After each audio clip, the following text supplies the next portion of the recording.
Hey, how's it going? I hope that you're doing wonderful. And right here, I just want to talk about like the most important thing.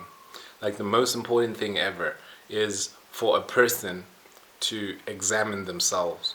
And this is truly like the most important thing ever because we are all gods and our effect in this world is that of a god. So when you're acting with a mind that is not fully examined in yourself, like you're not synchronized. So if you're acting out of sync with the universe, with who you are, with God, with His Word, with nature, then the damage that one person can cause is the same damage that Hitler can cause because he is a god. So when you don't examine yourself, what you're doing is you're living life blind. And if the blind lead the blind, what's going to happen? So when you understand that self-examination, this is the most important thing. This is how you look at yourself and see who you are. This comes through self-awareness and self-knowledge. This is knowledge of self. This is who you are. Who are you? Like a lot of people can't even answer that. Like I've asked people like, hey, how would you actually describe yourself? And they'll be like, yeah, I like ice cream and candy floss. But knowing yourself, knowing thyself is the most important thing ever because knowledge of self is knowledge of God because you are God. So when you don't know yourself, you can't know God. When you don't know yourself, you can't know God because you are that God who is like He created you in His image and likeness. So a lot of people have this problem that their problems are not that they have problems, but their problem is that they don't have the ability to discipline their minds to know what is going on inside here, inside their heart. Because when you discipline your mind, you're able to understand and regulate your heart. This is where your self-control comes in. When you're able to regulate your own heart. So, in my own experience, I've seen that a lot of people don't know who they are, especially if a person is an African. Like a lot of Africans don't know who they are. A lot of Bantu people don't know who they are. A lot of Hamitic people don't know who they are. A lot of Indian people, whatever. Like a lot of people just generally live life on the fly. Now, just doing what you're doing, and whatever the result is, that is what it is. So when this happens, it's like you're just being tossed by the winds, and whatever like someone says like, hey, let's go do this, like you're gonna do that because you don't know who you are. So knowing yourself is examining yourself. It is thinking outside the box because everything in this life is like boxing us in. Everything, like we actually live in a box. Like if you realize that you're in a box because you're in a 3D world. So you're in a hexahedron. So just watch the video that is called "Life is Sex and Sex is a Hex," or "The Cross of Crucifixion," or both. And you see that we're all in a box. Like you can only go up, left, right, and front and back. These are all the movements you have, and that's why you're in a box.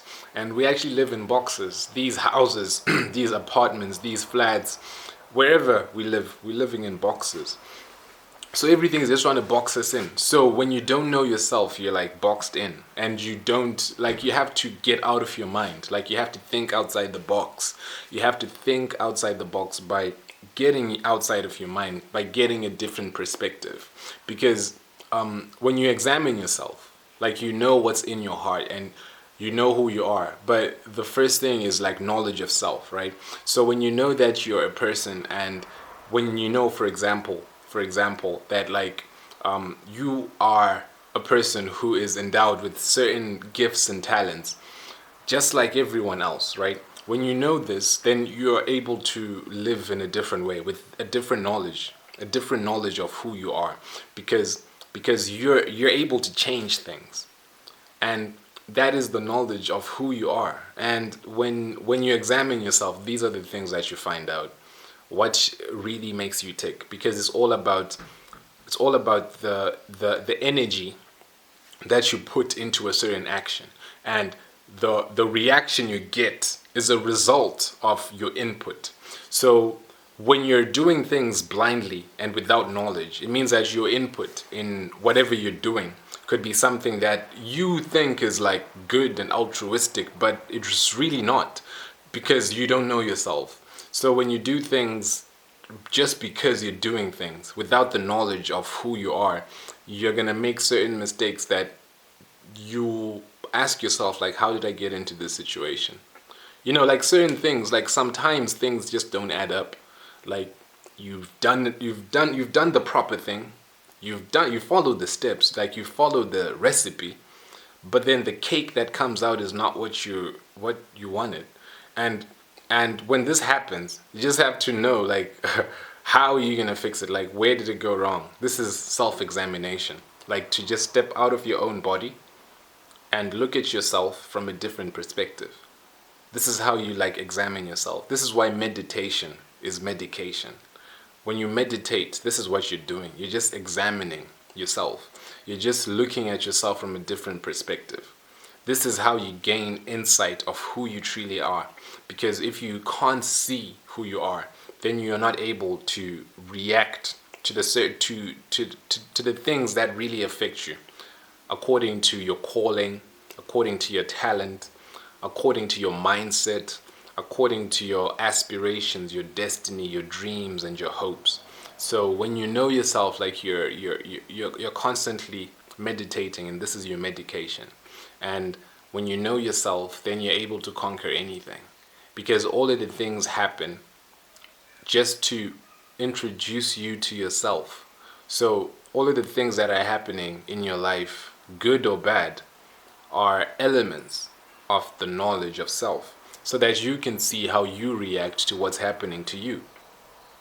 So when you examine yourself, this is what you're going to find out, that everything in your life is a creation that you created, good or bad.